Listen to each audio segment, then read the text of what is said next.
প্রথমে যে বিষয়টা মনে রাখতে হবে, আল্লাহর জন্য ভালোবাসা বাড়বে কমবে আল্লাহর জন্যই, জি এদিকে খেয়াল রাখতে হবে। কাজেই যার ভিতরে যতটুকু, যিনি ইমানের দাবি করছেন সবাইকে আমরা ইমানের জন্য ভালোবাসবো, অন্তত আর কিছু না হোক তিনি আল্লাহকে মাবুদ মেনেছেন, আমাদের রসুল মেনেছেন, কাজেই তিনি আমার শত্রু হতে পারেন না, তিনি আমার প্রতিপক্ষ হতে পারেন, আমার অন্তরের শত্রু হতে পারেন না। দ্বিতীয়ত, যাদের ভিতরে যতটুকু দিন আছে, দল ও মত নির্বিশেষে যার ভিতরে যতটুকু দিন তাকওয়া পাওয়া যাবে তাকে ততটুকু ভালোবাসতে হবে। এক্ষেত্রেও কোনো পক্ষ থাকতে পারবে না, শুধু আল্লাহকে পক্ষ রেখে ভালোবাসতে হবে। তৃতীয় পর্যায়টা হলো যাদের ভিতরে 16 আনা দিন ইবাদত পাওয়া যায়, এদেরকে প্রচন্ডভাবে ভালোবাসতে হবে আল্লাহর জন্য, যেটা আমরা সহিহ বুখারী হাদিসগুলোতে পেয়েছি যে একজনের ভিতরে ইত্তেবায়ে সুন্নাত ব্যাপক, তাকে সেইভাবে ভালোবাসতে হবে যে আল্লাহ আমি তাদের মতো হতে পারছি না কিন্তু তাকে ভালোবাসি। কত ভালো মানুষ, তাদের কথা মনে হলে বুকটা ভরে যায়, তাদের কোনো খারাপের কথা চিন্তা হলে চোখে পানি এসে যায়, তাদের এই রকম প্রগাঢ় ভালোবাসা যদি আমরা এই পর্যায়ের মানুষদের সাথে ভালোবাসতে পারি, তাহলে আমরা ওই পরিমাণ আমল না করেও তাদের সাথে সমপর্যায়ে জান্নাত পেতে পারবো আলহামদুলিল্লাহ। এটা হলো একটা পর্যায়গত ভাগ। দ্বিতীয় হলো যে এই আল্লাহর জন্য ভালোবাসা নিয়ে পারস্পরিক সাক্ষাৎ, যেটা আমরা বলছিলাম, এটা আমরা গত পর্বে একটা হাদিস আলোচনা করেছি যে এটা রাসূলুল্লাহ সাল্লাল্লাহু আলাইহি ওয়াসাল্লাম বিভিন্ন হাদিসেও বলেছেন যে যারা আল্লাহর জন্য ভালোবাসা হৃদয়ে লালন করে একে অপরের দেখা করে, আর কোনো ওখানে নেই দল মত কিছু না, একজনের কাছে গিয়ে সালাম দিতে, আলেম মানুষ অথবা দিনদার মানুষ, ভাই ভালো আছেন, আল্লাহ আসি, এই যে মানে তাজাউর তাবাদুল জিয়ারা, পরস্পরের সাক্ষাৎ করা, এখানে কিন্তু তাজাউর বলা হয়েছে, শুধু একজনকে আমরা জিয়ারত করবো এরকম না, সে আমার কাছে আসে আমি তার কাছে যাই, এটাই পরস্পরের জিয়ারতটা বলা হয়েছে। তৃতীয় যে বিষয়টা আমাদের মানে জানা দরকার সেটা হলো এই ধরনের আল্লাহর জন্য ভালোবাসা নিয়ে কিছু মাজলিসের কথা হাদিস শরীফে আসছে। তার ভিতরে একটা হাদিস বেশ 5-6 জন সাহাবী থেকে বর্ণিত বিভিন্ন সহিহ সনদে, আল্লাহ রাসূল সাল্লাল্লাহু আলাইহি ওয়াসাল্লাম বলছেন ইন্না লিল্লাহি ইবাদান লাইসু বিশুহাদা ওয়া ইয়াকবাতুহু বিশুহাদা আলা মানাবিরা মিনান নূর। আল্লাহ তাআলার কিছু বান্দা আছেন যারা কিয়ামতের দিন নূরের মিম্বরে থাকবেন, তাদের মর্যাদা এত বেশি হবে, তারা শহীদ না কিন্তু শহীদরা পর্যন্ত তাদেরকে হিংসা করবেন, ঈর্ষা করবেন, এত নিয়ামত কোথায় পেল? একজন সাহাবী জিজ্ঞেস করেন ইয়া রাসূলুল্লাহ এদের বর্ণনা দেন, এরা কারা, এত মর্যাদা পাবে কারা? রাসূলুল্লাহ সাল্লাল্লাহু আলাইহি ওয়াসাল্লাম হুমুল মুতাহাব্বুনা ফিল্লাহ হুমুল মুতাহাব্বুনা ফি জালালিল্লাহ, যারা একে অপরকে আল্লাহর জন্য ভালোবাসে, আল্লাহর মর্যাদায় আল্লাহর মহত্বে ভালোবাসে, তারা একে অপর আল্লাহর জন্য ভালোবাসা নিয়ে এক জায়গায় হয়, বসে কথাবার্তা আলোচনা করে। ইয়ান্তাকুনা আতাইবাল কালাম কামা ইয়ান্তাকি আহাদুকুম আতাইবাত তামর, তারা বসে ভালো কথা, ঈমান উদ্দীপক কথাগুলো বলে, ঈমান বৃদ্ধিকর কথাগুলো বলে, আল্লাহর মহব্বত বৃদ্ধির কথা বলে, আখিরাতমুখী কথা বলে, তারা ভালো ভালো কথা বাছে। যেমন তোমাদের একজনের সামনের প্লেটে যদি খেজুর থাকে, পোকা খেজুর খারাপ খেজুর বাদ দিয়ে ভালো খেজুরগুলো খাও, তারা গীবতের কথা, গুনার কথা, পাপের কথা, হিংসার কথা বাদ দিয়ে শুধু ভালো ভালো কথাগুলো আলোচনা করে। এই রকম আল্লাহর জন্য ভালোবাসে, আল্লাহর জন্য মজলিস করে, আল্লাহর জন্য পরস্পরে ভালোবেসে মজলিসে সমবেত হয়। নুজ্জাউ মিন কাবাইলে শাত্তা, তাদের পরিচয় বিভিন্ন দল মত কবিলা গোত্র, কিন্তু পরিচয় একটাই, তারা আল্লাহর জন্য একে অপরের ভালোবাসে। এই ধরনের ভালোবাসা এবং মজলিসকারী যারা, তারা হলেন ওই সমস্ত মর্যাদাবান মানুষ যারা কিয়ামতের দিন নূরের মিম্বরের উপর থাকবেন, শহীদরাও তাদের দেখে ঈর্ষা করবে। সুবহানাল্লাহ। তো এখানে আমরা একটা বিষয় খুব আমার মনে লাগে যে আসলে যে কোনো ইবাদতের সর্বোচ্চ মান অর্জন করতে হলে আমাদের সুন্নতের দিকে তাকাতে হবে। এই যে আল্লাহর জন্য ভালোবাসা, এর আরো কিছু ইবাদত আছে ইনশাআল্লাহ আমরা পরে বলবো, যেমন মানুষকে বলা আমি আপনাকে ভালোবাসি, তাকে তার জন্য দোয়া করা, এগুলো রাসূলুল্লাহ শিখিয়েছেন। তো এখন যেটা আমরা মনে করছিলাম সেটা হলো যে আল্লাহর জন্য ভালোবাসা অর্জনের যে এই মাজলিস, এর একটা অন্তরায় সৃষ্টি হয়েছে বর্তমানে। সেটা হলো আমরা কোনো একটা মাজলিসকে খাস করে নিই। আমরা যারা পীরের মুরিদ হই তারা আল্লাহর জন্য ভালোবাসার কথাই বলি, যারা কোনো দলে যায় আল্লাহর জন্য ভালোবাসার কথাই বলি, যারা এরকম কোনো গ্রুপ ইত্যাদি করে আল্লাহর জন্য ভালোবাসার কথাই বলি, কিন্তু একটার ভিতরে সীমাবদ্ধ করে ফেলি। জি, এটা রাসূলুল্লাহ সাল্লাল্লাহু আলাইহি ওয়াসাল্লাম সাহাবীদের তাবেঈনদের সুন্নতের কঠিন খেলাফ। একটার ভিতরে সীমাবদ্ধ করি এবং অন্যগুলোকে খুব সতর্কতার সাথে অ্যাভয়েড করি। এটা তো কঠিন গুনাহের কাজ। যদি অ্যাভয়েড নাও করি, দুটো পর্যায়ে, একটা হলো আমি আমার এই পীরের মুরিদ অন্য পীরের যাই না, সালাম কালাম করি না, তাদেরকে বরং খারাপ মনে করি, যদিও তাদের বাহ্যিক এটা তো মহাপাপ, এটা তো আল্লাহর জন্য ভালোবাসা নয়, এটা আমার পীর বা আমার দল বা আমার আমির বা মতের জন্য ভালোবাসা হলো, এটা তো ভয়ঙ্কর পাপ, এটা ইমান বিধ্বংসী। আর একটা হলো আমি অন্যদের খারাপ জানি না, তবে আমার মাজলিসটা এদের ভিতরে সীমাবদ্ধ রাখি, আমার আমার আমার হ্যাঁ পছন্দের ভিতরে, এটাও কিন্তু সুন্নতে সাহাবার প্রচন্ড খেলাফ। আমরা রাসূলুল্লাহ সাল্লাল্লাহু আলাইহি ওয়াসাল্লাম হযরত শাহ ওলিউল্লাহ মুহাদ্দিস দেহলভী রাহিমাহুল্লাহ ইজালাতুল খাফা একটা বই লিখেছেন ফি খিলাফাতিল খুলাফা। তো এই বইয়ে লিখেছেন যে খুলাফায়ে রাশিদিনের জামানায় তরিকা তাসাউফ কি ছিল, তার ভিতরে একটা পয়েন্ট লিখেছেন, একটা খাস লোককে পীর ধরা এটা খোলাফায়ে রাশিদিনের জামানায় কখনো ছিল না। স্যার এই গুরুত্বপূর্ণ প্রসঙ্গটি আমরা শুনবো, আমাদের একটা ছোট্ট বিরতি থেকে আসতে হচ্ছে। দর্শক দেখছিলেন সুন্নাহর আলোকে মুমিন জীবন অনুষ্ঠানটি পরিবেশিত হচ্ছে পুতুল প্রপার্টিজ লিমিটেডের সৌজন্যে। আজকে আমাদের আলোচ্য বিষয় সুন্নাহর আলোকে আল্লাহর জন্য ভালোবাসা পর্ব 4। দর্শক আমাদের সাথেই থাকুন। একটা ছোট্ট না, আমাদের তো একজন পীর দরকার যার কাছে একদম নিয়মিত আমরা যে বিষয়টা প্রশ্নটা পরে থাক, আমরা আগেরটুকু আগে বলি, যদি বাদ পড়ে প্রশ্ন ইনশাআল্লাহ আসবে তো অবশ্যই।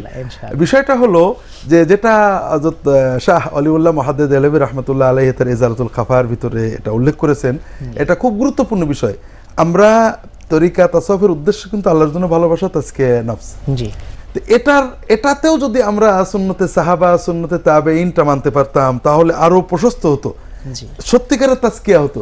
অর্থাৎ আপনি সাহাবীদের যুগে এসে দেখেন, তাবেঈনদের দেখেন, কোন তাবেঈ কোন একজন সাহাবীকে মুর্শিদ বা রাহবার হিসেবে খাস করেননি। প্রত্যেকের কাছে গেছেন, প্রত্যেকের মাজলিসে গেছেন, হয়তো কারোর কাছে সুযোগ থাকলে বেশি গিয়েছেন, সেটা ভিন্ন কথা। হয়তো একজন লোক, আপনি যেটা বলছিলেন, একজন ব্যক্তিকে, যেমন মনে করেন আব্দুল্লাহ ইবনে মাসউদ রাদিয়াল্লাহু তাআলা আনহুর কেউ ছাত্র ছিলেন, তাদের ফিকহি মাসলা মাসাইল আব্দুল্লাহ মাসউদের, কিন্তু তারা আলীর মাজলিস, আব্দুল্লাহ ইবনে ওমরের মাজলিস, আবু হুরায়রার মাজলিস বাদ দেননি কখনো, তারা সেখানে গিয়েছেন, বসেছেন। হাসান বসরির মাজলিসে শুধু আসছেন, অন্য কোনো তাবেঈর মাজলিসে যাননি, এরকম একজন তাবেঈনকে পাবেন না আপনি।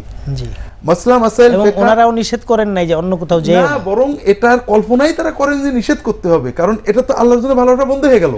কিন্তু ইদানিংকালে আমাদের অনেক পীর মুর্শিদ আছেন যারা বলেন যে আমার কাছে মুরিদ থাকা অবস্থায় অন্য কারোর কাছে গেলে তোমার তাজকিয়া পূর্ণতা পাবে না। হ্যাঁ, মানে এটা কেন বলেন আমরা জানি না, তবে এটা হিংসা পূর্ণতা পাবে না এটা আমরা বলতে পারি। অর্থাৎ আমরা যেটা আল্লাহর জন্য ভালোবাসা, সবার কাছে যেতে আমার সমস্যা কি, আল্লাহর জন্য তাদের ভালোবাসবো। আমরা একজনকে হয়তো আমাদের মাসলার জন্য ফিকহি উস্তাদ, মানে মাসলা মাসাইলের উস্তাদ, জিকির ওয়াজিফার উস্তাদ, কোনো সমস্যা নেই, এটা তো হবেই। কিন্তু বাকি অন্যান্য, মানে এখানে সুন্নতে সাহাবাটা আমাদের, মানে আসলে আমরা যত যুক্তি দিই না কেন, যুক্তিগুলোকে একটু যদি ঠান্ডা করে রেখে রাসূলুল্লাহ সাল্লাল্লাহু আলাইহি ওয়াসাল্লামের সাহাবীদের একটু, কারণ আল্লাহ তো কোরআনে বলেছেন আস-সাবিকুনাল আউয়ালুনা মিনাল মুহাজিরিন ওয়াল আনসার ওয়াল্লাযিনা ইত্তাবাউহুম বিইহসান। আল্লাহর রাসূল সাল্লাল্লাহু আলাইহি ওয়াসাল্লামের সাহাবীগণ, বিশেষ করে মুহাজির আনসার অগ্রগামী সাহাবীগণ, তারা তো মডেল জান্নাতের জন্য, আল্লাহর রেজামন্দের জন্য তারাই মডেল। তারা কি করেছেন? ওয়াল্লাযিনা ইত্তাবাউ ইহসান, তাবেঈনরা কি করেছেন?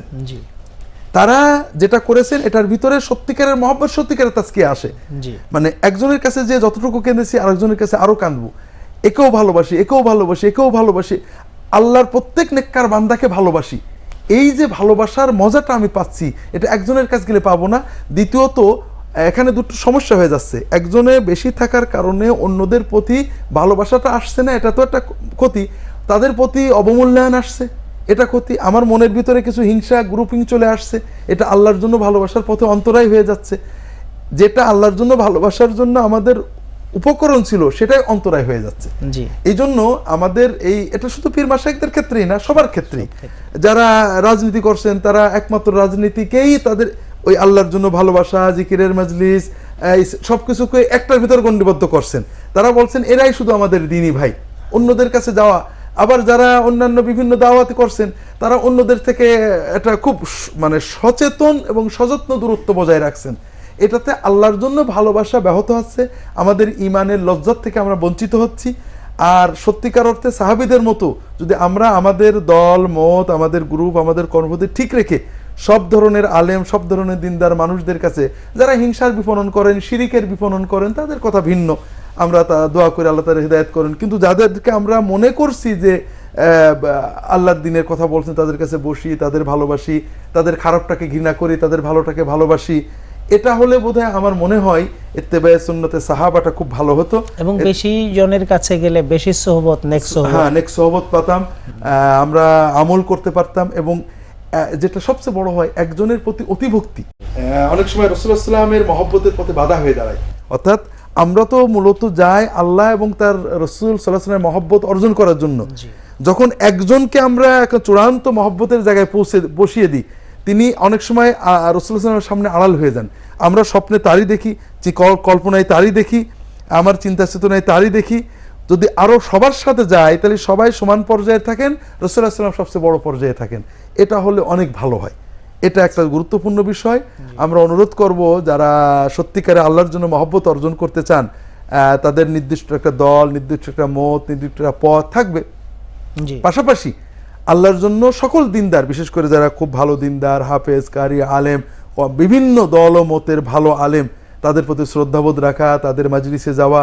হ্যাঁ, যদি কোনো মাজলিসে ঘৃণার বিপরণ হয়, গেলে সেখানে সবার মুসলমানদের ঘৃণা, নিন্দা ইত্যাদি সেখানে না যাওয়া ভালো। কারণ ওই বললাম আতায়েবাল কালাম সেখানে থাকে না, অর্থাৎ সুন্দর সুন্দর কথা বলার প্রচলনটা থাকে, মানে নিয়মটা থাকে না। স্যার, আরেকটা বিষয় আমাদেরকে আপনি বলেছিলেন, যদি এটা একটু আমাদের পরিষ্কার করে বলতেন, যে আমরা যদি কাউকে আল্লাহর জন্য ভালোবাসি তাহলে যেন তাকে জানিয়ে দেই যে তাকে ভালোবাসি। এটা কিভাবে এবং এটার মর্যাদা কি? জি, আল্লাহ রাসূল সাল্লাল্লাহু আলাইহি ওয়াসাল্লামকে একজন এসে বলছে, ইয়া রাসূলুল্লাহ, ওই যে লোকটা চলে গেল, ওকে আমি আল্লাহর জন্য ভালোবাসি। বলে, তো হাল বাল্লাগতো আবলাগতো আখবারতা, তুমি কি তাকে বলেছো? বলে, না। বলে, তাকে বলে দাও। অন্য হাদিসে রাসূল বলছেন, ইযা আহাব্বা রাজুলুন আখাহু ফিল্লাহ ফালিবাল্লিগহু ফালিখবিরহু, যদি কেউ আল্লাহর জন্য কাউকে ভালোবাসে সেজন্য তাকে বলে দেয় যে আমি তোমাকে আল্লাহর জন্য ভালোবাসি। অতঃপর ওই ব্যক্তি যে তাকে বলল যে আমি আপনাকে ভালোবাসি, তখন আরেকটা দোয়া, এটা রাসূলুল্লাহ সাল্লাল্লাহু আলাইহি ওয়াসাল্লাম শিখিয়েছেন এবং সাহাবারাও করেছেন, আহাব্বাকাল্লাহুল্লাযী আহবাবতানি ফীহি, যে আল্লাহর জন্য তুমি আমাকে ভালোবাসছো সেই আল্লাহ যেন তোমাকে প্রেম করেন। সুবহানাল্লাহ। এটা কেউ যদি খবর দেয় তাকে এই কথাটা বলা, এটা সুন্নত দোয়া। কাজে আমরা সবাই চেষ্টা করব কার্পণ্য না করি, হৃদয় দিয়ে ভালোবাসি, যে কোনো আলেমকে ভালোবাসি, এবং যদি এই ভালোবাসায় পূর্ণতা পাই তাকে বলি যে ভাই আমি আপনাকে আল্লাহর জন্য ভালোবাসি। আর যদি কেউ এটা বলেন তাকে এইভাবে দোয়া করে, এই ভালোবাসার জন্য তুমি আমাকে ভালোবাসো তিনি তোমাকে ভালোবাসুক, জি, এই দোয়া করি আমরা। জি জি জি, মাশাআল্লাহ।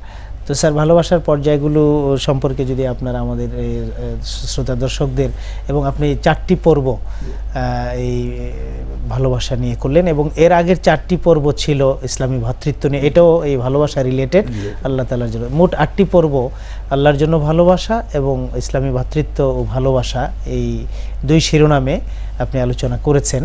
তো এই প্রসঙ্গটি বাদ দিয়ে আমরা অন্য প্রসঙ্গে আগামী পর্ব থেকে চলে যাব। এই কারণে এই 8টি পর্বের উপর সারসংক্ষেপে আমাদের শ্রোতা দর্শকদের জন্য যদি আপনি কিছু বলার থাকে যদি বলতেন। জি জি, খুবই জরুরি। এই সব কিছুতে আমাদের উদ্দেশ্য হলো যে বর্তমানে মুসলিম বিশ্ব, একদিকে শত্রুরা আমাদেরকে ঘিরে ধরেছে যেটা হাদিসে আসছে, আর একদিকে আমরা মুসলমান একে অপরকে এত বেশিভাবে ঘৃণা করছি, শত্রুতা করছি, এতে একদিকে আমাদের ঈমান হারিয়ে ফেলছি, আরেকদিকে শত্রুরা, মানে ঠিক আমরা যদি বাগদাদের পতনের যুগে তাকাই, বাগদাদ যখন হলাকুকা ধ্বংস করেছিল, ক্রুসেড যুদ্ধের সময় যখন একের পর এক দেশগুলো দখল করেছিল, এই যে ধরনের পারস্পরিক হানাহানি, এটা আর রাসূলুল্লাহ সাল্লাল্লাহু আলাইহি ওয়াসাল্লাম গজব হিসেবে বলেছেন, এই গজবের পর্যায়ে চলে গেছি। তা আমরা তো সব ভালো করে ফেলতে পারবো না, অন্তত আমাদের দর্শকরা যে এই ইসলামী ভ্রাতৃত্ব বোধ, সকল নিরপেক্ষ শুধু আল্লাহকে পক্ষ রেখে আমরা অন্তত হৃদয় থেকে সব অনুভূতি বাদ দিই, আমি আওয়ামী লীগ করি, আমি বিএনপি করি, আমি জামাত ইসলাম করি, আমি চরমোনাই করি, আমি অমুক দল করি, আমি তমুক দল করি, আমি হানাফি, আমি শাফি, আমি আহলে হাদিস ইত্যাদি বিষয়গুলো সব ইগনোর করে আমি একজন মুসলমানকে শুধু আল্লাহর জন্য ভালোবাসি। আল্লাহ তোমার দিন পালন করে, দিনের কথা বলে আমার ভালো লাগে, আল্লাহ তার ভালো করো। এটা আমাদের একদিকে যেমন আমাদের এই ভয়ঙ্কর দুর্দশা থেকে বাঁচাবে, আমাদের ইমানকে উজ্জীবিত করবে, উম্মতের উপকার আমরা করতে না পারি অন্তত আমাদের ইমানটা উজ্জীবিত হবে, থেকে আমাদেরকে রক্ষা করবে, চেষ্টা করব আমরা অন্তত আমার ইমানটা উজ্জীবিত, আমার ভিতরে ইমানের মজা আসবে, আমরা এই মহাপাপ থেকে বাঁচতে পারবো। এই কথাগুলো ঘুরিয়ে ফিরিয়ে আমরা দর্শকদের বলতে যাচ্ছি, আপনি আপনার রাজনৈতিক দলে থাকুন, আপনি আপনার ধর্মীয় দলে থাকুন, কিন্তু আল্লাহর ওয়াস্তে এই ছোটোখাটো মাসালা, ছোটোখাটো মতভেদ, এগুলোকে আল্লাহর দ্বীনের উপরে স্থান দেবেন না। আপনি রাজনৈতিক কারণে কোনো দিনদার মানুষকে অপছন্দ করবেন না, শত্রুতা করবেন না, ভালোবাসুন। আপনার ফিকহি মাসালার কারণে কোনো আল্লাহর দ্বীনের দায়ী আলেম ওলামাকে ঘৃণা করবেন না, অপছন্দ করবেন না, তাকে আল্লাহর জন্য ভালোবাসুন। যখন আমরা অন্ততে ভালোবাসতে পারবো তখন আমাদের মুখ দিয়ে আর গীবত বেরোবে না, তখন আমাদের মুখ দিয়ে আর হিংসার কথা বেরোবে না, তখন উম্মতের এই হানাহানি আস্তে আস্তে কমতে থাকবে। আর উম্মত যখন অন্তত সাধারণ মানুষেরা এই ভালোবাসাকে চিনতে পারবে তখন আমরা আলেম ওলামারাও সচেতন হব। হুজুর আপনার এই ঘৃণার ওয়াজ আমরা শুনতে চাই না, আপনি গঠনমূলক কথা বলুন। তখন আমরা আমাদের আলেম ওলামারাও এবার সচেতন হবেন। অন্তত আমরা অনেক কিছু না পারি, উম্মতের এই যে দুরবস্থা এটা থেকে উত্তরণের চেষ্টা করি, এটাই হলো আমাদের আবেদন আর কি। আলহামদুলিল্লাহ স্যার, আপনি চমৎকারভাবে সর্বমোট 8টি পর্বে ইসলামী ভ্রাতৃত্ব ও ভালোবাসা এবং আল্লাহর জন্য ভালোবাসা এই দুইটি শিরোনামে আপনি বিস্তারিতভাবে আমাদের মুসলিম উম্মার মুসলমানদের মধ্যে যে একটা মানসিক ব্যাধি হিসাবে এটা আত্মপ্রকাশ করেছে, এটি আপনার হৃদয়কে নাড়া দিয়েছে, আপনি আমাদেরকেও নাড়া দিয়েছেন, আমাদের শ্রোতা দর্শকদেরকে এই বিষয়গুলো তুলে ধরেছেন। অনেক শ্রোতা দর্শক আমাদেরকে এই বিষয়টি জানিয়েছেন ইতিমধ্যেই যে আমরা এই বিষয়গুলো এইভাবে শুনে অত্যন্ত উজ্জীবিত হয়েছে এবং আমাদের ভালো লেগেছে। আল্লাহ তাআলা আপনাকে জাযায়ে খায়ের দান করুন। বারাকাল্লাহ, তাকাব্বালাল্লাহু মিন্না।